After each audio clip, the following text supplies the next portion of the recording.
ஸ்தோத்திரம். கடந்த வாரத்தில் தியானிச்ச ஒரு பகுதியோட இன்னொரு 2 பகுதியை இன்னைக்கு நம்ம தியானிக்கலாம். கடந்த வாரத்தில் நான் சொல்லும் பொழுது கர்த்தர் வந்துட்டு 2 வகையா பரிமாணங்களை நான் சொன்னேன். அவர் வந்துட்டு என்னங்க, ஒரு ப்ரொவைடர் அப்படின்னு என்னங்க, அவர் கொடுப்பவர்னு சொன்னேன் இல்லையா?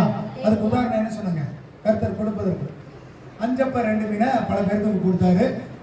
சாரிபாத்து விதவை வீட்டில் கொஞ்சம் மாவு கொஞ்சம் எண்ணெயை அதிகப்படுத்தினார்னு சொன்னாங்க.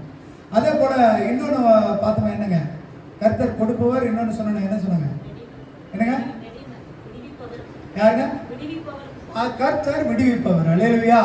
கர்த்தர் எப்படின்னா, நம்ம ஆபத்துல சிக்கிடும் போது, பிரச்சனையில் இருக்கும் பொழுது எப்படி ஆபிரகாமுக்கு ஈசாக்குல இருந்து கையை விடுவிச்சாரோ, ஒரு ஆட்டுக்குட்டியை கொடுத்து அந்த பலிக்கு பதிலா ஈசாக்குக்கு பதிலாக ஒரு ஆட்டுக்குட்டியை கொடுத்து விடுவிச்சாரோ, அதே போல நம்மளுடைய பாவங்களுக்காக இயேசுவே சிலுவையில மரிச்சு நம்மளை விடுவித்தார். அல்லேலூயா.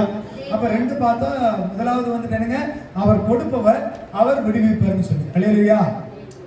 இன்னைக்கு அதோடைய தொடர்ச்சியா ஒரு அதிகாரத்தை எடுத்து வாசிக்க பார்க்கலாம். 2 சாமுவேல் 6வது அதிகாரம் 4வது வசனத்திலிருந்து 7வது வசனம் வரைக்கும் வாசிக்கலாம். அவர்கள் தேவனுடைய பெட்டியை ஏற்றி அதை கிபியாவில் இருக்கிற அபினதாவின் வீட்டிலிருந்து நடத்தி கொண்டு வருகிற போது அகியோ பெட்டிக்கு முன்னாலே நடந்தார். தாவீதும் இஸ்ரவேல் சந்ததியார் அனைவரும் தேவதாரு மரத்தால் பண்ணப்பட்ட சகலவித கீத வாத்தியங்களோடும் சுரமண்டலம், தம்புரு, மேளம், வீணை, கைத்தாளம் ஆகிய இவைகளோடும் கர்த்தருக்கு முன்பாக ஆடி பாடிக்கொண்டு போனார்கள்.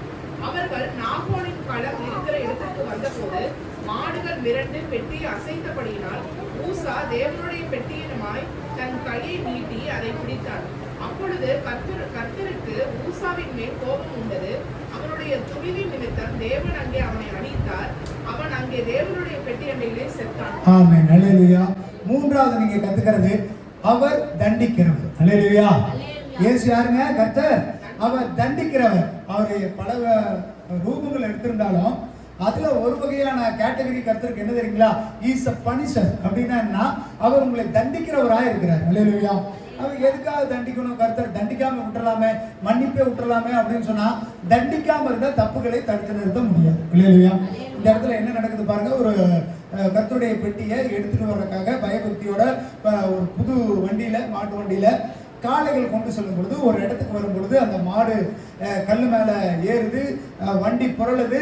இப்ப என்ன நடக்குதுங்க, பெட்டி விழுந்துடக்கூடாதுன்னு தொட்டவன் செத்து போயிட்டான். அல்லேலூயா. அவன் துன்மார்க்கனா, கெட்டவனா, நல்லவனா, எதை பத்தி சொல்லல, பொட்டியை தொட்டான், செத்தான். அல்லேலூயா. அப்ப கர்த்தர் எந்த சூழ்நிலையிலும் நம்மளை தண்டிக்கிறவரா இருக்கிறார். அல்லேலூயா. அவர் மன்னிக்கிறவர் தான், கிருபையுள்ளவர் தான், எல்லாம் சரி. ஆனா அவர் தண்டிக்காம விட்டுருவாருன்னா கிடையாது, நிச்சயம் அவர் தண்டிக்கிற கடவுள். அல்லேலூயா. கீழே வாசிங்க, இந்த அதிகாரத்தில் கீழே வாசிங்க. அப்பொழுது கர்த்தர் ஊசாவை அடுத்ததின் நிமித்தம் தாவீது விசனப்பட்டு அந்த ஸ்தலத்திற்கு இந்நாள் மட்டும் வழங்கி வருகிற பேரேஸ் ஊசா என்னும் பெயரிட்டார். ஆமென். அல்லேலூயா. இப்போ ஒரு நல்ல செய்தி தான், பொட்டி எடுத்துட்டு வர்றது நல்லதுதான், அவர் தேவனுடைய சமூகத்துக்கு கொண்டு வரணும், அதனால ஒரு வெற்றி கிடைக்கிறது உண்மைதான். ஆனா எவனை உள்ள உட்கார வச்சாங்களோ, எவனை பொட்டிக்கிட்டு உட்கார வச்சாங்களோ, தொட்ட மாத்திரத்துல கர்த்தர் அடிச்சிட்டார். அல்லேலூயா. அந்த வார்த்தை இன்னும் தெளிவா சொல்லப்படுகிறது பாருங்க, ஊசா மேல கோபம் உண்டவராகி. அல்லேலூயா. கர்த்தர் கருணை உள்ளவராக இருந்தாலும் பயங்கரமா கோபப்படணும். அல்லேலூயா. என்ன நடந்தது பாருங்க, ஒரு பொட்டியை தொட்டதுக்குலாம் ஆண்டவர் கொள்றாரா அப்படின்னா அது ஏன் அவ்வளவு கடுமையா இருக்கிறாரு கர்த்தர் அப்படின்னு பார்த்தா, இதே பாலஸ்தீனர்கள், அதாவது பெலிஸ்தியர்கள் கையில பெட்டி கிடைக்கும் பொழுது அவர்கள் கொல்லப்படல. ஒரு வசனத்துக்கு கூட வாசிக்கலாம் நீங்க. 1 சாமுவேல் 5வது அதிகாரம் 1வது வசனத்திலிருந்து வாசிங்க. பெலிஸ்தர் தேவனுடைய பெட்டியை பிடித்து அதை எபெனேசரில் இருந்து அஸ்தோத்திற்கு கொண்டு போனார்கள். பெலிஸ்தர் தேவனுடைய பெட்டியை பிடித்து தாகோனின் கோவிலிலே கொண்டு வந்து தாகோனுடையிலே வைத்தார்கள். அஸ்தோத் ஊரார் மறுநாள் காலமே எழுந்திருந்து வந்தபோது இதோ தாகோன் கர்த்தருடைய பெட்டிக்கு முன்பாக தரையிலே முகங்குப்புற விழுந்து கிடந்தது. அப்பொழுது அவர்கள் தாகோனை எடுத்து அதை அதின் ஸ்தானத்திலே திரும்பவும் நிறுத்தினார்கள். அவர்கள் மறுநாள் காலமே எழுந்திருந்து வந்தபோது இதோ தாகோன் கர்த்தருடைய பெட்டிக்கு முன்பாக தரையிலே முகங்குப்புற விழுந்து கிடந்ததும் அல்லாமல் தாகோனுடைய தலையும் அதன் 2 கைகளும் வாசற்படியின் மேல் உடைபட்டு கிடந்தது. தாகோனுக்கு உடல் மாத்திரம் மீதியாய் இருந்தது. ஆமென். அல்லேலூயா. இப்ப என்ன நடக்குது பாருங்க, பெலிஸ்தியரும் பெட்டியை பிடிச்சாங்க. எப்படி, இவன் ஊசாங்கிறவன் ஆண்டவருடைய வார்த்தைகளை தெரிஞ்சு கற்பனை கட்டளைகளை கை கொண்டவன் தொட்டும் பொழுது செத்துட்டான். ஆனா அந்த பெலிஸ்தியர் கைக்கு போகும் பொழுது பெலிஸ்தியர் பெட்டியே திருடிட்டு போயிட்டாங்க, பெட்டியே பிடிக்கிட்டு போயிட்டாங்க. ஆனா அவர்கள் சாகல. காரணம் என்னங்க, இதுதான் கிறிஸ்தவர்களுக்கும் அந்நியர்களுக்குள்ள ஒரு பெரிய வித்தியாசம். ஒரு கிறிஸ்தவன் கர்த்தருடைய கட்டளைகளை தெரிஞ்சவன் செத்தான், கர்த்தருடைய கட்டளைகளை தெரியாதவன் சாகல. அவன் சும்மா தண்டிக்கத்தான் பட்டான். கர்த்தர் தண்டிக்கிறவரும் அவர் கண்டிக்கிறவருமா இருக்கிறார். அல்லேலூயா. அப்போ இந்த இஸ்ரவேல் ஜனங்களுக்கு, அதாவது இந்த ஊசாக்கு, நம்மளுடைய பிள்ளைகளுக்கு கற்பனைனா என்னன்னு தெரியும், கட்டளைனா என்னன்னு தெரியும். அதாவது எது நல்லது எது கெட்டதுங்கிறது தெளிவா தெரியும். தெரிஞ்சு தொட்டதனால அவன் தண்டிக்கப்பட்டான். அல்லேலூயா. ஆனா பாலஸ்தீயர்கள், அதாவது பெலிஸ்தியருக்கு அவர்களுக்கு தெரியாது. என்னங்க, கடவுள்னா யாரு, பெட்டினா யாரு, பரிசுத்தம்னா என்னன்னு தெரியாது. அவன் தெரியாம தொட்டதனால அவன் சாகப்படல, ஆனாலும் தண்டனைகள் கிடைச்சது. கீழே வாசிங்க. ஆதலால் இந்நாள்வரைக்கும் தாகோனின் பூஜாசாரிகளும் தாகோனின் கோவிலுக்குள் பிரவேசிக்கிற யாவரும் அஸ்தோத்தில் இருக்கிற தாகோனுடைய வாசற்படியை மிதிக்கிறதில்லை. அஸ்தோத் ஊராரை பாழாக்கும்படிக்கு கர்த்தருடைய கை அவர்கள் மேல் பாரமாய் இருந்தது. அவர் அஸ்தோத்தின் ஜனங்களையும் அதன் எல்லைகளுக்குள் இருக்கிறவர்களையும் மூலவியாதியினால் பாதித்தார். ஆமென். அல்லேலூயா. இப்ப ரெண்டு வித்தியாசம் தெரியுதுங்களா? பொட்டி ஒரே பொட்டி. ஒருத்தன் தொட்ட உடனே செத்துட்டான், ஒருத்தன் எடுத்துட்டு போய் வச்சவன் சாகல, ஆனா அவர்களுக்குள்ள வியாதி வந்து. அல்லேலூயா. இதை நீங்க நல்லா புரிஞ்சுக்கணும் இந்த காரியத்தை. எப்படின்னா, இவன் ஊசா பண்ணது குற்றம். என்னங்க, அஃபென்ஸ்னு சொல்லுவாங்க. ஊசானா கிறிஸ்துவ பிள்ளைகள் பண்ணினா குற்றம், மற்றவர்கள் பண்ணா அறியாமை. இவ்வளவுதான் வித்தியாசம். குற்றத்துக்கும் அறியாமைக்கு நிறைய வித்தியாசம் இருக்கு. நீங்க செஞ்சா அது குற்றம், இதை கிறிஸ்துவை அறியாதவங்க மற்றவர்கள் செய்தா அது அறியாமை. இல்லையா? குற்றம் செஞ்சவனுக்கு மன்னிப்பே கிடையாது. எப்படிங்க, ஒரு சட்டத்துல ஒரு சட்டம் இயற்றி இதை செய்யணும் அப்படின்ட்டா அதை செய்யலினா அது என்னங்க, குற்றம். இப்ப எந்த கவர்மெண்ட் வந்தாலும் யார் ஆட்சிக்கு வந்தாலும் போட்டிருக்கிற நிபந்தனைகள் விதிமுறைகள் ஒண்ணுதானே. ஹெல்மெட் போடணுங்கிறது காமனான நிபந்தனை. அது எந்த தலைவர்கள் வந்தாலும் எந்த அரசியல் வந்தாலும் அதுதான் வந்துட்டு என்னங்க, ரூல்ஸ் அண்ட் ரெகுலேஷன். அதை மீறவங்களுக்கு குற்றம் தண்டனை உறுதி. அல்லேலூயா. அப்போ இஸ்ரவேல் ஜனங்கள் கிறிஸ்துவர்களை நம்ம கர்த்தர் கருணையே வைக்க மாட்டார். அல்லேலூயா. நீங்க தப்பு செஞ்சா அது பயங்கரமான குற்றம். அந்த குற்றத்துக்கு கட்டாயம் தண்டனை கொடுப்பாரு. அந்த தண்டனை ஆண்டவர் கொடுக்கிறது எவ்வளவு பெருசு வேணாலும் இருக்கலாம். ஒரு சில நேரம் நம்மளால தாங்கிக்கவே முடியாது. அவ்வளவு பெரிய தண்டனையை கர்த்தர் கொடுப்பார். காரணம் என்னன்னா, நம்ம செய்யறது குற்றம். அல்லேலூயா. காரணம் என்னங்க, நமக்கு சத்தியம் தெரியும், நமக்கு எல்லாம் தெரியும், இதை செய்யணும் இதை செய்யக்கூடாதுன்னு தெரிஞ்சு நீங்க செஞ்சீங்கன்னா கர்த்தர் ஒருபோதும் மன்னிக்க மாட்டார். அல்லேலூயா. ஆனா பெலிஸ்தியர் கையில பொட்டி கிடைச்சது, அவன் திருடிட்டு போனா, அவன் புடிங்கிட்டு போனா, அவனோட உயிரை கர்த்தர் எடுக்கல, ஆனாலும் வாதித்தார். இல்லையா? அவங்களுக்கு பாத்தீங்கன்னா கட்டிகள் வந்தது, மூலவியாதிகள் வந்தது, அவருடைய தெய்வத்தின் சிலை கீழே விழுந்து தலை உடைஞ்சு வச்சான். அப்ப கர்த்தர் என்ன பண்றாருன்னா, எல்லா நேரங்களிலும் தண்டிக்கிறவராக தான் இருக்கிறார். அவர் எப்படி தண்டிக்கிறார் அப்படின்னா, அவங்க உங்களுடைய விசுவாசத்தை பொறுத்து, அவங்களுடைய ஆவிக்குரிய வளர்ச்சி பொறுத்து, நீங்க நடக்கிற பாதை பொறுத்து தான் தண்டனை உண்டு. இல்லையா? அப்ப அதிக ஆக்கின் அடையும்படி உங்களில் அநேகர் போதகர் ஆகாமல் இருப்பீர்களான்னு சொன்ன மாதிரி, போதகர் கொடுக்கிற தண்டனையே விசுவாசிகளுக்கு கிடையாது. விசுவாசிகளுக்கு கொடுக்கிற தண்டனை இன்னொருத்தருக்கு கிடையாது. கர்த்தர் ஒவ்வொருத்தருக்கும் தண்டனை வெவ்வேறு மாதிரி கொடுக்கிறார். இல்லையா? அந்த தண்டனை எப்படி கொடுக்கிறாருன்னா, நீங்களும் கிறிஸ்துவ இருக்கிற ஐக்கியத்தை வச்சு கொடுக்கிறார். இல்லையா? எல்லாருக்கும் ஒரே பாடு இல்லை, எல்லாருக்கும் ஒரு கஷ்டம் இல்லை. தாங்கிக் கொள்ள பலனையும் தப்பிச்சல வழியும் செய்யறா. அப்ப கட்டாய தண்டனைங்கிறது உண்டு, தப்பிக்கவே முடியாது. இல்லையா? அதனால நான் நியாய தீர்ப்புக்கு போய் அங்கதான் தண்டனையான கிடையாது. நீங்க வாழ்நாள் ஒவ்வொரு நாளும் உங்க வாழ்க்கையில ஒரு பிரச்சனையை சந்திக்கிறீங்க தெரியுமா? அதெல்லாம் தானா வரது கொடுக்கல. கர்த்தர் உங்களை திருத்துவதற்கு, இல்ல நீங்க தவறான வழியில போனா உங்களை மாற்றுவதற்கு கர்த்தர் கொடுக்கிற தண்டனை. இல்லையா? ஒரு சில நேரங்களில் தட்டி நிமித்தி சரி பண்ண வேண்டிய சூழ்நிலை நம்ம வாழ்க்கையில இருக்கு. இல்லையா? அது எப்படி வேணாலும் வரலாம். தண்டனைக்கு உதாரணம் 2 உதாரணம் நான் இந்த இடத்துல சொன்னேன். ஒண்ணு டைரக்டா மரண தண்டனை. உங்களுடைய ஆவிக்குரிய மனுஷன் முற்றிலும் உங்களை விட்டு வெளியே போவான், நீங்க துன்மார்க்கமா போவீங்க, கிறிஸ்துவை விட்டு பின்வாங்கி போவீங்க. இன்னொன்னு வியாதி, வறுமை, பசி, கஷ்டம், துக்க, கவலை, நிம்மதி போறது, இதெல்லாம் ஒரு வகையான தண்டனை. இல்லையா? ஏன்னா பெலிஸ்தியர்களுக்கு ஒரு தண்டனை இருந்தது, இஸ்ரவேலருக்கு ஒரு தண்டனை இருந்தது. அப்ப மொத்தத்துல கர்த்தர் யாரு சொல்லுங்க? தண்டிக்கிறது. இல்லையா? அவர் ஒரு நாளைக்கு இறக்குமே காட்ட மாட்டார். நீங்க மனதார தெரிஞ்சு குற்றம்னு செஞ்சுட்டீங்கன்னா, பாவம்னு செஞ்சுட்டீங்கன்னா, அந்த அக்கிரமத்துக்கு கட்டாயம் நீங்க பதில் சொல்லியே ஆகும். இல்லையா?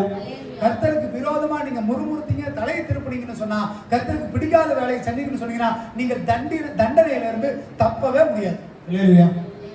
ஒரு வேளை ஆண்டவர் கிருபியா இருந்தாங்கன்னா காலப்போக்கில் அது உங்களை விட்டு மாறலாமா தவிர தண்டனையில இருந்து நம்மளால என்ன பண்ண முடியாது. ஒருபோதும் ஒருவனும், அது ஊழியனா இருந்தாலும் சரி, விசுவாசியா இருந்தாலும் சரி. இல்லையா? ஒரு அதிகாரத்தை எடுத்து வாசிங்க.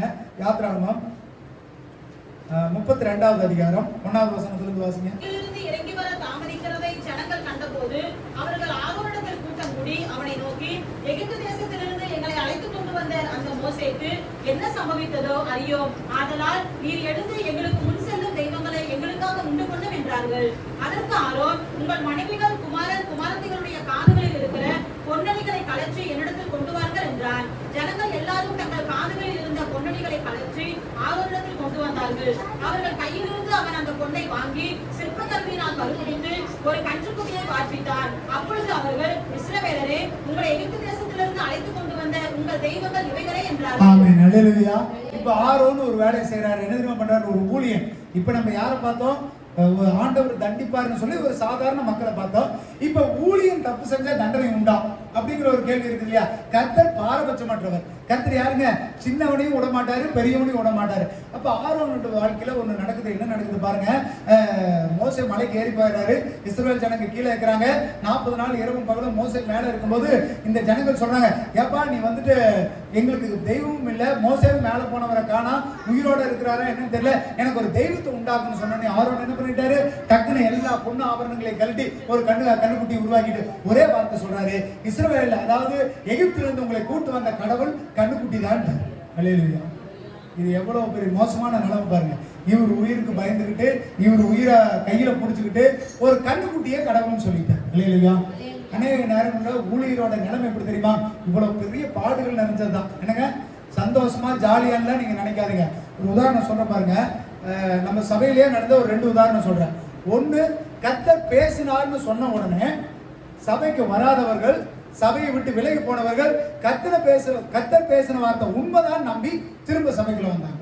இதே சபைக்குள்ள இருந்தவர்கள் கர்த்தர் பேசின வார்த்தையை கேட்டுட்டு ஐயோ என்ன இப்படி சொல்றாங்கன்னு சபையை விட்டு பின்னாடி போயிட்டாங்க. இல்லையா? அப்ப இது ஒரு கர்த்தருடைய வார்த்தைங்கிறது ரொம்ப சிக்கலான விஷயம். எல்லா நேரமும் அது நமக்கு சமாதானத்தை கொடுத்து சந்தோஷத்தை கொடுத்து நம்மளால சொல்ல முடியாது. ஒரு சில நேரங்களில் மனக்கசப்பு கொடுக்கும், ஒரு சில நேரங்களில் போராட்டங்களை கொடுக்கும், ஒரு சில நேரங்களில் என்ன பண்ணுங்க, பிரச்சனை உண்டு பண்ணு. அப்ப இந்த ஆரோன் ஒரு ஊழியன், ஒரு ஹை பிரைஸ்ட், ஆனாலும் அவனால தப்பிக்க முடியல. ஜனங்க விட்டா கொண்டுருவாங்க. அவன் கதையை மாத்தி போட ஆரம்பிச்சான். இல்லையா? இதுதான் கடைசி காலத்துல நடக்கும்போது அநேகர் தங்களுக்கு பிடிச்சமான போதகர்களை ஏற்படுத்திக் கொள்வாங்க. போதகர் மக்களுக்கு பிடிச்ச மாதிரி பேசுவாங்க. இப்படி பேசிக்கிட்டு இருந்தா அந்த சபை பரலோகம் போகாது. அல்லேலூயா. தப்புனா தப்பு, சரினா சரி. யார் அப்படி பேசுறாங்களோ பேசுறவங்களும் பாக்கியவான்கள், அதை கேட்கிறவர்களும் பாக்கியவான்கள். அல்லேலூயா. அதனால ஒரு சில நேரங்களில் வார்த்தை கடினமா இருக்குது, இல்ல வந்து நம்மளே குத்தி காட்டி பேசுறாங்க, நம்ம நேரடியா சொல்றாங்க, நீங்க நினைக்கிறீங்களா? நீங்க பாக்கியவான்கள், பரலோக ராஜ்யம் உங்களோட இருக்குது. அல்லேலூயா. அப்ப இந்த ஆரோன் ஒரு சில நேரங்கள் என்ன பண்றாருன்னா, வழி தவறி பல போதகர்கள் இந்த நாட்டுல அப்படி போறாங்க. எப்படிங்க? மக்களுக்கு பிடிச்ச மாதிரி அவர்களுக்கு பணிவா பேசி, நீங்க போற வழிதாங்க சரி, நீங்க பண்றதா சரி, நீங்க இதுலயே போங்கன்னு சொல்லி அவங்க பின்னாடி போயிட்டு இருந்தான்னு சொன்னா அந்த இடங்களை ரட்சிப்பை பார்க்க முடியாது. அல்லேலூயா. அப்ப ஆரோன் இப்படி ஒரு வேலை செஞ்சாரு, அவருக்கு தண்டனை கிடைச்சதானா? கர்த்தர் அதை பார்த்து கொண்டிருந்தார். கீழே வாசிங்க. ஆரோன் அதை பார்த்து அதற்கு முன்பாக ஒரு பலிபீடத்தை கட்டி நாளைக்கு கர்த்தருக்கு பண்டிகை என்று கூறினார். மறுநாள் அவர்கள் அதிகாலையில் எழுந்து சர்வாங்க தகன பலிகளை இட்டு சமாதான பலிகளை செலுத்தினார்கள். பின்பு ஜனங்கள் புசிக்கவும் குடிக்கவும் உட்கார்ந்து விளையாட எழுந்தார்கள். ஆமென். அல்லேலூயா. கர்த்தருடைய சமூகத்துல நடக்க கூடாத ஒண்ணு நடந்தது. என்னாச்சுங்க? புசித்தாங்க, குடிச்சாங்க, விளையாண்டாங்களாமா. ஆண்டவருக்காக செலுத்துகிற பலி ஆண்டவருடைய சமூகத்துல வந்தாச்சு, சர்ச்சுக்குள்ள வந்தாச்சு, ஜெபம் பண்ண வந்தாச்சு. இப்ப அவங்க என்ன பண்றாங்களா? சொல்லப்படுகிறது, நீ சாப்பிடுறதா குடிக்கிறதா இருந்தா நீ தனியா உன் வீட்டுல வச்சுக்கோ, நீ எல்லாத்தோட சேர்ந்து வந்து இந்த இடத்துல சாப்பிடாத. அப்ப குடிக்கிறக்கோ சாப்பிடுறக்கோ விளையாடுறக்கோ இந்த ஆலயம் கிடையாது. இல்லையா? அப்ப ரொம்ப ஜாக்கிரதை உள்ளவர்களா இருக்கணும். இந்த ஆராதனுடைய சிஸ்டமே மாறி போச்சு. எப்படிங்க? ஆண்டவர் எகிப்துல இருந்து கூட்டிட்டு வந்து பத்திரமா பாதுகாப்பா கானானுக்குள்ள கூட்டு போறோம்னா, இவங்களுடைய ஆராய்ச்சி பயபக்தியோட கர்த்தரை பார்த்தா செத்துருவன்னு பயந்தவன் இன்னைக்கு என்ன பண்றான்? சாப்பிடுறான், குடிக்கிறான், விளையாடுறாங்க. இல்லையா? நிறைய இடங்கள் இப்படி மாறி போச்சு. எப்படிங்க? நிறைய தேவாலயங்கள், நிறைய சபைகள் இப்படி மாறி போச்சு. விளையாடுறதுக்கும் பாடுறதுக்கும் குடிக்கிறதுக்கும் கூத்தடிக்கிறதுக்கு இடமா மாறி போச்சு. இல்லையா? கர்த்தர் இதை ஒரு நாளையும் பொறுக்க மாட்டார், ஒரு நாளையும் அனுமதிக்கவும் மாட்டார். 27வது வசனத்திலிருந்து வாசிங்க. அவர்களை நோக்கி, உங்களில் ஒவ்வொருவரும் தன் பட்டயத்தை தன் அறையிலே கட்டிக்கொண்டு காலையும் எங்கும் உள்ளும் புறமும் வாசலுக்கு வாசல் போய் ஒவ்வொருவனும் தன் தன் சகோதரனையும் ஒவ்வொருவனும் தன் தன் சிநேகிதனையும் ஒவ்வொருவனும் தன் தன் அயலானையும் கொன்று போட கடவன் என்று இஸ்ரவேலின் தேவனாகிய கர்த்தர் சொல்லுகிறார் என்றார். லேவியின் புத்திரர் மோசே சொன்னபடியே செய்தார்கள். அந்நாளில் ஜனங்களில் ஏறக்குறைய 3000 பேர் விழுந்தார்கள். ஆமென். அல்லேலூயா. அன்னைக்கு ஒரு நாள் மாத்திரம் கிட்டத்தட்ட 3000 பேர் செத்து போயிட்டாங்க. என்ன பண்ணாங்க? தவறான வேலையை செஞ்சாங்க, கர்த்தருக்கு பிடிக்காத விஷயத்தை செஞ்சாங்க. கர்த்தர் ஒருவரே தெய்வம், அவருக்கு நிகர் யாருமே இல்லைன்னு சொல்லப்படுது. ஆனா இவர்கள் ஒரு கண்ணுக்குட்டிய கர்த்தருக்கு நிகராக போட்டுட்டாங்க. இல்லையா? நம்ம யாரை நிகராக வச்சிருக்கோம்? இந்த நேரம் கண்ணுக்குட்டி மாதிரி ஒரு சில நேரங்களில் நமக்கு பிடிச்சவங்களெல்லாம் வச்சுக்கிறோம். எப்படிங்க? கர்த்தருடைய சமூகத்துக்கு வர்றதுக்கு தடையா எதெல்லாம் வைக்கிறீங்களோ அதெல்லாம் அந்நிய ஆராதனை. இல்லையா? அதெல்லாம் என்னங்க? ஒருவேளை ஆண்டவருடைய சமூகத்துக்கு வராம உங்க வேலை, குடும்பம், பிள்ளை, பணம், பொருள், ஆஸ்தி, அந்தஸ்து, சொந்த பந்தம் உங்களை இழுத்துக்கிட்டு போகுதுன்னு நினைக்கிறீங்களா? இதெல்லாம் அந்நிய ஒழிப்பு. இல்லையா? கர்த்தர் ஒரு நாளும் இதை அனுமதிக்க மாட்டார். அவரை வழிபடாம, அவரை நீங்க வணங்காம உங்களுடைய அந்நிய திசைக்கு நீங்க காடு திருப்பினீங்கன்னா நிச்சயமா என்ன நடக்கும்? பலி உளுந்தே நடக்கும். இல்லையா? அதை யாராலும் உங்களால் தப்பி வைக்கவே முடியாது. அப்ப கர்த்தர் மனவுக்கும் உள்ளவனா உண்மைதான், ஆனாலும் அவர் தண்டிக்கிற கர்த்தர். இல்லையா? அப்படி ஒரு தவறான விஷயம் செஞ்சதுக்கு ஆரோனுடைய சேர்ந்த கூட இருந்த அந்த ஜனங்கள் 3000 பேர்த்த கர்த்தர் என்ன பண்ணிட்டார்? அன்றைய தினத்துல கொண்டு போட்டார். ஆண்டவருக்கு கருணையில கிடையாது. எப்ப கருணை கிடையாது? எப்ப கர்த்தருடைய வெட்ட வழியை விட்டு விலகி வேற இடத்துல கால வைக்கிறீங்களோ அப்ப எப்ப நீங்க அவருக்கு பிள்ளையும் கிடையாது, அவர் உங்களுக்கு பிதாவும் கிடையாது. இல்லையா? கர்த்தருக்கு பயப்படுகிறதே ஞானத்தின் ஆரம்பம். கர்த்தருக்கே நீங்க பயப்படல, அவரையே வழிபடல, எங்கேயோ போயிட்டு இருக்கிறீங்க. நீங்க வேற, கர்த்தர் வேற. இல்லையா? நீங்களும் ஒன்னா இருக்கணும். மரமானது எப்படிங்க?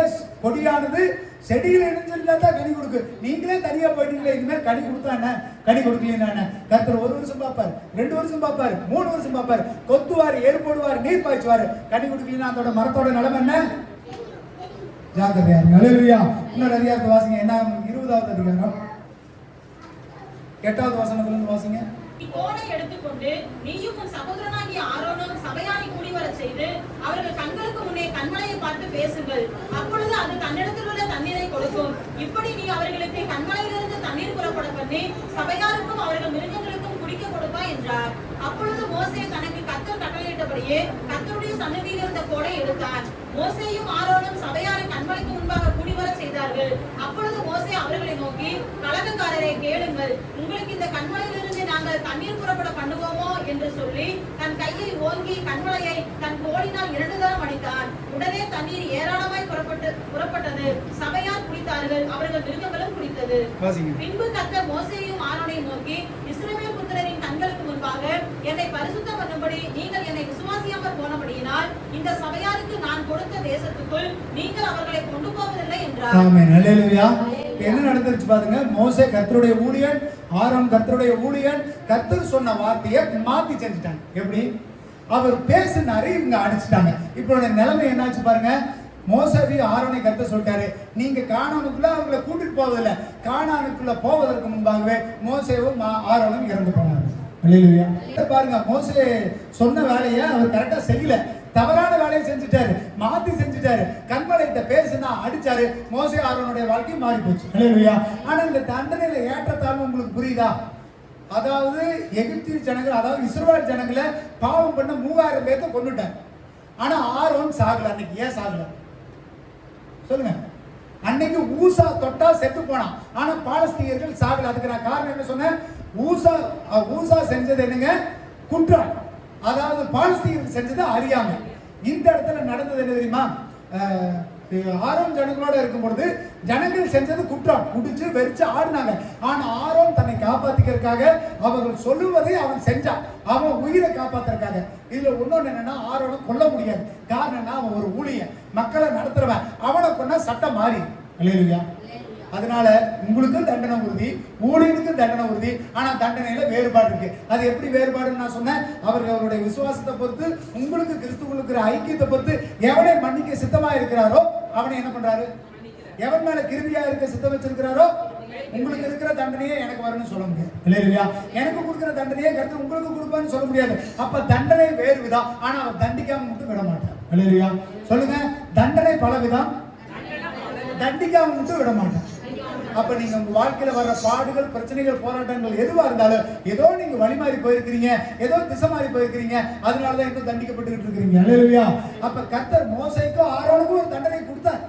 அது எல்லாருக்கும் ஒரே மாதிரி இருக்குமானா கிடையாது. அப்ப கர்த்தர் அவர்களுடைய விசுவாசத்தை பொறுத்து, ஒவ்வொருவருடைய ஐக்கியத்தை பொறுத்து தண்டனைகளை மாற்றுகிறார். ஆனா தண்டனையை அவர் மாற்றுவது கிடையாது. அல்லேலூயா. அவர் நிச்சயமா தண்டிச்சே தீர்வார். அது யாரா இருந்தாலும் தண்டிப்பார், யாரா இருந்தாலும் பதில் சொல்லித்தாங்க. அல்லேலூயா. அப்ப 3வது இன்றைய நாட்களில் நீங்க கத்துக்கிறது என்னங்க? கர்த்தர் யாருங்க சொல்லுங்க? தண்டிக்கிறவர். அவர் மன்னிக்கிறவரா இருந்தாலும் சரி, அவர் தண்டிக்கிறவர். அல்லேலூயா. இன்னொரு அதிகாரத்தை வாசிக்கலாம். வாசிங்க. மார்க் 2வது அதிகாரம் 3வது வசனத்திலிருந்து 5வது வசனம் வரைக்கும் வாசிங்க.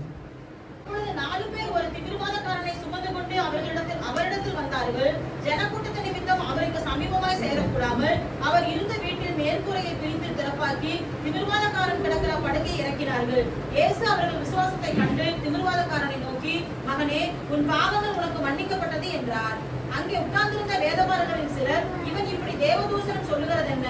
தேவன் ஒருவரே அன்றி பாவங்களை மன்னிக்கத்தக்கவர் யார் என்று தங்கள் இருதயங்களில் சிந்தித்துக் கொண்டிருந்தார்கள். ஆமென். அல்லேலூயா. 4வது கர்த்தர் மன்னிக்கிறவர். சொல்லுங்க.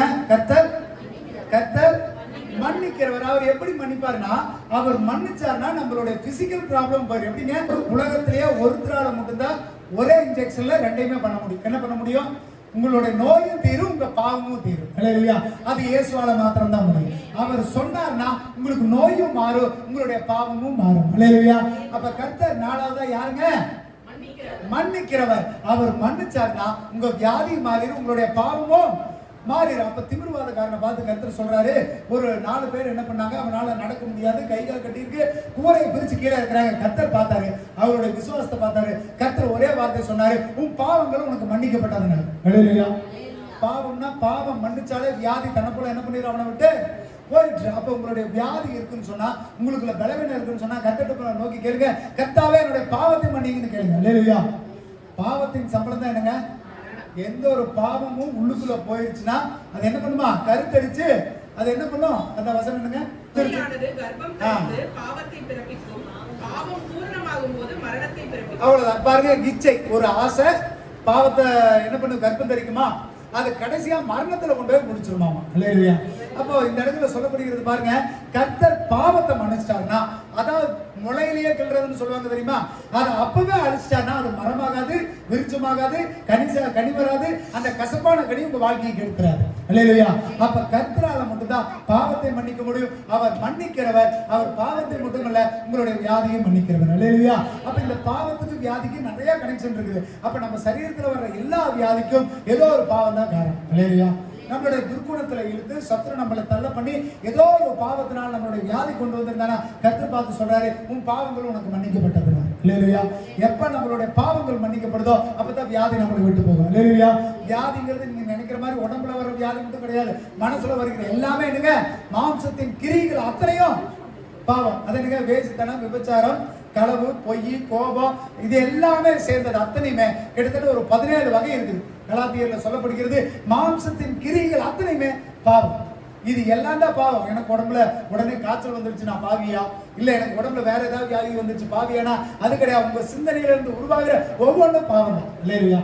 கர்த்தர் அத்தனை பாவத்துக்கும் ஒரே தீர்வை கொடுக்கிறவர். அவர் மன்னிச்சிட்டார்னா உங்க உடலும் சுகமாக, உங்க மாம்சத்தில் இருக்கிற கரைகள் மாறும், உங்களுடைய ஆவிக்குரிய வாழ்க்கை முன்னேறும். இல்லையா? அப்ப கர்த்தர் 4வது சொல்றாரு, அவர் மன்னிக்கிறவராக இருக்கிறார். இல்லையா? அவர் பாவத்தை மன்னிக்கிறதுக்கு ஒருத்தருக்கு தான் இந்த பூமியில அதிகாரம் கொடுக்கப்பட்டது. அவர் தான் ஆண்டவராகிய இயேசு கிறிஸ்து. இல்லையா? அவர் பார்த்து மன்னிச்சிட்டார்னா உலகத்துல நீங்க இனிமேல் பாவின்னு உங்களை சொல்றதுக்கு யாருமே இருக்க மாட்டாங்க. அப்படின்னா நீங்க வாழ்கிற வாழ்க்கை மாறும், உங்களுடைய நடை உடை பாவனைகள் மாறும், கர்த்தர் உங்க வாழ்க்கையவே மாற்றுவார். அல்லேலூயா. ஒரு வசனத்தை வாசிக்கலாம். லூக்கா 7வது அதிகாரம் 37வது வசனம் வாசிங்க.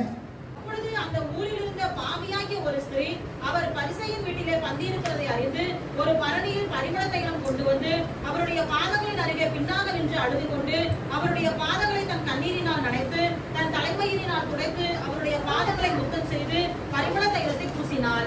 அவரை அழைத்த பரிசேயன் அதை கண்டபோது, இவர் தீர்க்கதரிசியா இருந்தால் தம்மை தொடுகிற ஸ்திரீ இன்னார் என்றும் இப்படிப்பட்டவள் என்றும் அறிந்திருப்பார், இவர் பாவியா இருக்கிறாளே என்று தனக்குள்ளே சொல்லிக் கொண்டான். இயேசு அவனை நோக்கி, சீமோனே, உனக்கு நான் ஒரு காரியம் சொல்ல வேண்டும் என்றார். அதற்கு அவர், போதகரே, சொல்லும் என்றார். அப்பொழுது அவர், ஒருவரிடத்தில் 2 பேர் கடன்பட்டிருந்தார்கள். ஒருவன் 500 வெள்ளிக்காசும் மற்றவன் 50 வெள்ளிக்காசும் கொடுக்க வேண்டியதா இருந்தது. கொடுக்க அவர்களுக்கு நிர்வாகம் இல்லாத போது இருவருக்கும் கடனை மன்னித்து விட்டான். இப்படி இருக்க அவர்களில் எவன் அவரிடத்தில் அதிக அன்பா இருப்பான், அதை சொல் என்றார். சீமோன் பிரதித்திரமாக, எவனுக்கு அதிகமாய் மன்னித்து விட்டானோ அவனே அதிக அன்பா இருப்பான் என்று நினைக்கிறேன் என்றார். அதற்கு அவர், சரியாய் நிதானித்தாய் என்று சொல்லி ஸ்திரீயிடமாய் திரும்பி சீமோனை நோக்கி, இந்த ஸ்திரீயை பார்க்கிறாயே, நான் உன் வீட்டில் பிரவேசித்தேன், நீ என் கால்களுக்கு தண்ணீர் தரவில்லை, இவளோ கண்ணீரினால் என் கால்களை நனைத்து தன் தலைமயிரினால் அவைகளை துடைத்தாள். நீ என்னை முத்தம் செய்யவில்லை, இவளோ நான் உட்பிரவேசித்தது முதல் என் பாதங்களை ஓயாமல் முத்தம் செய்தாள். நீ என் தலையில் எண்ணெய் பூசவில்லை, இவளோ என் பாதங்களில் பரிமள தைலம் பூசினாள். ஆதலால் நான் உனக்கு சொல்லுகிறேன், இவள் செய்த அநேக பாவங்கள் மன்னிக்கப்பட்டது. இவள் மிகவும் அன்பு கூர்ந்தாளே, எவனுக்கு கொஞ்சம் மன்னிக்கப்படுகிறதோ அவன் கொஞ்சமாய் அன்பு கூர்வான் என்று சொல்லி அவளை நோக்கி, உன் பாவங்கள் மன்னிக்கப்பட்டது என்றார். ஆமென். அல்லேலூயா. இப்ப கர்த்தர் ஒரு பாவத்தை மன்னிக்கிறதுக்கு ஒரு பெரிய ஒரு நிகழ்வு நடக்குது. நான் உன் வீட்டுக்கு வந்த கால் கழுவு தண்ணி கொடுக்கல, என் தலைக்கு என்ன வைக்கல, என்னை காலை தொடச்சு விடல, எனக்கு முத்தம் செய்யல. ஒரு ஸ்திரீ வந்தா வெளியேறப்பட்ட நல்ல தைலத்துங்கிறத உடைச்சு காலில் ஊத்தணும். அல்லேலூயா. நான் கடந்த வாரத்தில் சொல்லும் பொழுது காணிக்கை பத்தி ஒரு சில காரியங்கள் சொல்லியிருந்தேன். காணிக்கை என்பது பணத்தை பொறுத்து இல்ல, நீங்க கொடுக்குற மனதை பொறுத்துன்னு சொன்னேன் இல்லைங்களா? அப்ப இந்த இடத்துல காணிக்கைங்கிறது பணம் பொருள் மாத்திரம் கிடையாது. அந்த அந்த யாருங்க பாவியாக ஸ்திரீ விட்ட கண்ணீர் கூட ஒரு காணிக்கை தான். இல்லையா? கர்த்தருடைய சமூகத்துல நீங்க சிந்துற ஒவ்வொரு கண்ணீரும், அவருடைய சமூகத்துல ஜெபிக்கிற ஜெபமும் கர்த்தர் கொடுக்கிற என்னதுங்க? காணிக்கை. அல்லேலூயா. அப்ப இந்த காணிக்கைங்கிறது பணம் பொருள் மட்டும் கிடையாது. நீங்க ஆண்டவருடைய சமூகத்துல வச்சிருக்கிற ஜெபமும் உங்க கண்ணீரும் ஒரு காணிக்கைக்கு சமம். அல்லேலூயா. அப்ப இந்த ஸ்திரீ பாருங்க, வந்தாங்க, ஒண்ணுமே பேச முடியல. ஏன்னா அவ பாவிங்கிறது ஊர் உலகத்துக்கு எல்லாத்துக்கும் தெரியும், கர்த்தருக்கும் தெரியும். ஆனா கர்த்தர் பேச கிடையாது. நீ என்னதான் செய்யறேன்னு ஆண்டவர் பார்த்துட்டு இருந்தார். அல்லேலூயா. நிறைய நேரங்களில் கர்த்தர் பதிலே பேச மாட்டாரு. நீ என்ன செய்யறீங்கிறது கர்த்தர் பக்கத்துல இருந்து பார்த்துக்கிட்டே இருப்பார். நீ செய்யறது சரியா தான் செய்யறியா, ஒரு சில நேரங்களில் சூழ்நிலை பார்த்து போயிடுறியா, பாவம் மன்னிப்பு. ஏன்னா இந்த ஸ்திரீ வந்து ஆண்டவருடைய பக்கத்துல உட்கார்ந்து தைலத்தை உடைச்சு அழுதா தெரியாதவனுக்கு கூட தெரிஞ்சு இவ பாவிங்க. அல்லேலூயா. ஒரு சில நேரங்களில் நம்ம பாவத்தை வெளியே காட்டக்கூடாதுன்னு பக்திமானாட்ட வேஷம் போட்டுக்கிட்டு இருக்கிறீங்க. ஆனா கர்த்தர் பார்க்கிறார், நீங்க என்ன செய்யறீங்கிறத பார்த்துட்டு இருக்கிறார். இல்லையா? பாவத்தை அறிக்கை எடுக்கிறவனுக்கு மன்னிக்கப்படும். இல்ல நீங்க மூடி மறைச்சு வச்சுக்கிட்டே இருந்துக்கிறீங்க, மனசுக்குள்ள வச்சுக்கிட்டே இருந்தீங்கன்னா அந்த பாவம் மன்னிக்கப்படாது. இந்த ஸ்திரீ என்ன பண்றா? போறா, தைலத்தை எடுக்கிறா, உடைக்கிறா, காலில் ஊத்துறா, அழுது கண்ணீர்ல தொடச்சு ஆண்டவருடைய சமூகத்துல ஓயாம அழுதுட்டு இருக்கிறா. கர்த்தருடைய பாதத்தை முத்தம் செய்யறா, ஒண்ணுமே செய்யல, ஜெபிக்கல. பாவியான ஸ்திரீ, ரொம்ப மோசமான ஸ்திரீ. அவங்களுடைய எல்லாருக்கும் தெரியும் இவ எதுக்குமே ஆயத்தப்படாதவன்னு சொல்லி. ஆனா ஒரு சின்ன வேண்டுதல், ஒரு சின்ன ஜெபம் அவ வாழ்க்கையை அன்னைக்கு மாத்திருச்சு. அல்லேலூயா. அப்ப கர்த்தரால மன்னிக்க முடியுங்க, எந்த சூழ்நிலை இருந்தாலும். ரெண்டு எக்ஸ்ட்ரீம் வந்துட்டு சொல்றாரு பாருங்க. ஒருத்த வியாதியஸ்த, அவன் பாவம் பண்ணானா என்னன்னு தெரியாது, உன்னுடைய பூர்வகால பாவங்களை கர்த்தர் மன்னிச்சார். இந்த ஸ்திரீ கண்ணறிய பாவம் செஞ்ச ஒரு வேசி. ஆனா கர்த்தர் பார்த்தாரு, தண்டிக்கல, ஆண்டவர் மன்னிச்சார். அல்லேலூயா. கர்த்தரால மன்னிக்க முடியும். கர்த்தர் மன்னிக்கும் பொழுது இந்த பிசிக்கல் பாடியெல்லாம் பார்த்தா ஆண்டவர் நீ மன்னிக்கலாம் சொல்லவே மாட்டாரு. கர்த்தருக்கு இந்த உடம்பு எப்படி இருந்தா பாவம் செய்யும். எப்படிங்க? நம்ம கண்ணு நீங்க என்னதான் பண்ணினாலும் பாவம் செய்யும், இந்த கை என்னதான் பண்ணாலும் பாவம் செய்யும், இந்த கால் என்னதான் இருந்தாலும் பாவத்துக்கு ஓடு. கர்த்தர் இந்த சரீரத்தை ஒரு பொருட்டாவே நினைக்கிறதுல அவர் சொல்றாரு, உன் பாவம் மன்னிக்கப்பட்டது. ஆத்துமாவில் நீங்க தப்பு செஞ்சு கர்த்தருக்கு விரோதமா சொன்னீங்கன்னா முதலாவது அவர் மன்னிக்கிறது பாவத்தை. இல்லையா? ஏன்னா அந்த பாவம் தான் உங்களை வழி விலக பண்ணி உங்களோட மோசமான நிலைமைக்கு தள்ளி உங்களுடைய ஆத்மாவை கெடுக்கிறது. என்னங்க? பாவம். இந்த பாவம்ங்கிறது எல்லாத்துக்கும் உள்ளடக்கும். என்ன பெரிய பெரிய தப்பு செஞ்சதுதான் பாவமான கிடையாது. தன் சகோதரன் அடேன்னு சொன்னா கூட பாவம் தான். இல்லையா? அப்ப நிறைய காரியங்கள் இருக்கு. வேதாந்தத்துல கர்த்தருக்கு பிடிக்காத செய்யற எல்லாமே பாவம். அந்த பாவத்தை விட்டு விடாங்க. அப்படி ஒரு வேலை இல்லையா, கர்த்தர்கிட்ட கேளுங்க, ஆண்டவரே என்னை மன்னிங்க ஆண்டவரேன்னு கேளுங்க. அப்ப கர்த்தர் நான்காவதா யாருங்க? மன்னிக்கிறவர். அவரால் பாவத்தை மன்னிக்க முடியும். உங்களால் வியாதிகளிலிருந்து விடுதலை பண்ணி வியாதியிலிருந்து சுகமளிக்க முடியும். அல்லேலூயா. அவர் வியாதிகளிலிருந்து சுகமளிச்சு உங்கள் பாவத்தை மன்னிக்கிறவர் தான் கர்த்தர். அல்லேலூயா. அப்ப கர்த்தருடைய சமூகத்தில் வந்திருக்கிற நீங்க எல்லாத்தையுமே புரிஞ்சு கொள்ளணும். அவருக்கு பலதரப்பட்ட ரூபங்கள் உண்டு, அவருடைய நாமங்கள் 1000 உண்டு. அப்ப கர்த்தரை ஒரே ட்ராக்ல மட்டுமே நம்ம ஃபாலோ பண்ண முடியாது. அவர் நேரத்துக்கு தகுந்தது போல, ஒவ்வொருவருடைய விசுவாசத்துக்கு தகுந்த போல அவர் மாறுபடுவார். இல்லையா? அதனால உங்க வாழ்க்கையில கிறிஸ்து எப்படி இருக்கிறார்? முதலாவது எப்படிங்க? அன்னைக்கு பார்த்தது என்னது? ஃபர்ஸ்ட் ரெண்டு, அவர் உங்க வாழ்க்கையில கொடுக்கிறவரா இருக்கிறாரா? உங்களை விடுவிக்கிறவரா இருக்கிறாரா? உங்களை தண்டிக்கிறவரா இருக்கிறாரா? இல்ல உங்களை மன்னிக்கிறவரா இருக்கிறாரா? இன்னும் நிறைய நாமங்கள் அவருக்கு இருக்குது. ஒவ்வொன்றா தியானிக்கலாம். ஒரு வேலையில உங்களுக்கு குறைவுகள் இருந்தா அதை சரி செய்ய பாருங்க. அதுதான் உங்களை பரிபூர்ணப்படுத்தும். அல்லேலூயா. எல்லாம் எழுந்து நிற்கலாம், ஜெபிக்கலாம். ஸ்தோத்திரம், ஸ்தோத்திரிக்கிறோம், ஸ்தோத்திரிக்கிறோம், ஸ்தோத்திரிக்கிறோம், ஸ்தோத்திரிக்கிறோம், ஸ்தோத்திரிக்கிறோம். கர்த்தாவே, நல்ல தகப்பனே, உம்மை ஸ்தோத்திரிக்கிறோம், துதிக்கிறோம். இந்த ஆசீர்வதிக்கப்பட்டதான நல்ல ஆண்டவரே, மாலை வேளை ஆராதனைக்கு உமக்கு நன்றி. கூடி வந்திருக்கிற உங்கள் பிள்ளைகள் ஆண்டவரே, ஒவ்வொருவரையும் கண்ணோக்கி பாருங்க ராஜா. தேவ கிருபை சமாதானம் இருக்கட்டும். கேட்ட சத்தியத்தின் பிரகாரம் ஆண்டவரே, நாங்கள் தண்டிக்கப்படாதபடி கர்த்தாவே எங்களை விடுவிச்சு, எங்களுடைய மன்னிச்சு, எங்களுடைய பாவங்களை எல்லாம் கர்த்தர் ஆண்டவரை நீர் ஏற்றுக்கொண்டீரப்பா, சிலுவையில சுமந்தீரப்பா. இனி நாங்கள் பாவம் செய்யாதபடி, பாவத்துக்கு என்று வாழாதபடி, பாவத்துக்கு என்று மறிக்காதபடி உமக்காக ஜீவிக்க கர்த்தர் கிருபை செய்யுங்க. அந்த பிள்ளைகள் ஒவ்வொரு பேர் பேராக பார்த்து ஆசீர்வதிங்க. தேவ சமாதானம், அன்பு, தயவு, கிருபை ஒவ்வொருவரையும் தாங்கி வழிநடத்தும். முழுமையாக நம்முடைய கரத்தில் அர்ப்பணிக்கிறோம். ஆசீர்வதிங்க. இயேசு மூலம் ஜெபிக்கிறோம் நல்ல பிதாவே. அல்லேலூயா. அல்லேலூயா அல்லேலூயா.